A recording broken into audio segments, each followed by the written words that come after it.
The room is quiet, except for the low hum of the refrigerator. You're sitting at the kitchen table, long after everyone else has gone to bed. The conversation from earlier keeps replaying, except this time, the words are different. You say the thing you wish you'd said. Their face changes. The outcome shifts. For a few minutes, it feels almost real until the kettle clicks off and you're alone again with the version of events that never happened. This is not daydreaming in the soft, aimless sense. It is something more precise. Your mind is running simulations. It is building entire alternate timelines and walking through them as if they were memory. Some people do this occasionally. Others live half their lives inside these constructed rooms. What looks like simple overthinking is actually a high-cost cognitive process rooted in the brain's ability to detach from the present. Neuroscientists call it mental time travel, the capacity to leave the current moment and inhabit a version of reality that exists only as neural activity.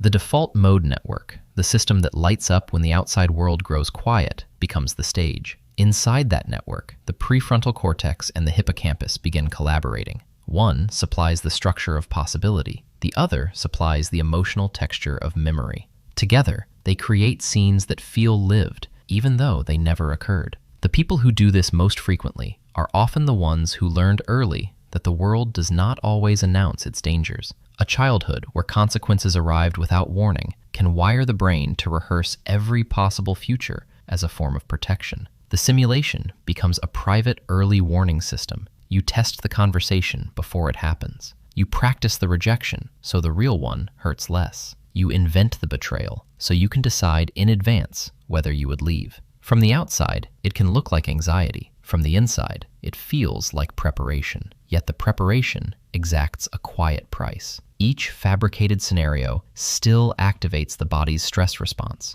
Cortisol does not check whether the threat is imaginary. The heart rate rises. The chest tightens. The same neural pathways that fire during actual social threat fire during the imagined one. Over time, the distinction between rehearsal and reality begins to blur. You start carrying the emotional residue of events that never took place. The mind becomes a place where you have already lived through a dozen endings to a story that has not even begun. Around the 2-minute mark, something subtle shifts. The question stops being, why do I do this? And becomes, what is this doing to the way I meet the actual world? People who generate elaborate fake scenarios often develop a strange competence. They arrive at real conversations already having considered the worst versions. They are harder to ambush. They notice micro shifts in tone that others miss. The same circuitry that once served pure defense begins to serve social precision. But the cost remains, because every hour spent inside a simulated conflict is an hour not spent noticing the quieter data of the present, the way someone's eyes soften, the hesitation that signals uncertainty rather than hostility, the ordinary kindness that does not fit the script you wrote in advance.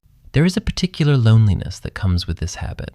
You can be sitting across from someone you care about and still feel slightly removed, as if you are watching the interaction through glass. Part of you is already 3 moves ahead, testing outcomes, while the other person is simply here. The more vivid the internal cinema becomes, the thinner the connection to unscripted reality. Some people eventually notice that they have spent years preparing for conversations they never had the chance to experience cleanly. The brain does not invent these scenes at random. It prioritizes the ones that carry the highest emotional stakes: rejection, humiliation, loss of control, exposure. Evolutionary logic still operates beneath the modern surface. The organism that could simulate social death before it happened was more likely to avoid it. In ancestral environments, that skill conferred survival. In the current one, it often confers sleepless nights and a permanent, low-grade vigilance that never quite switches off. Yet, the same capacity that generates anxious futures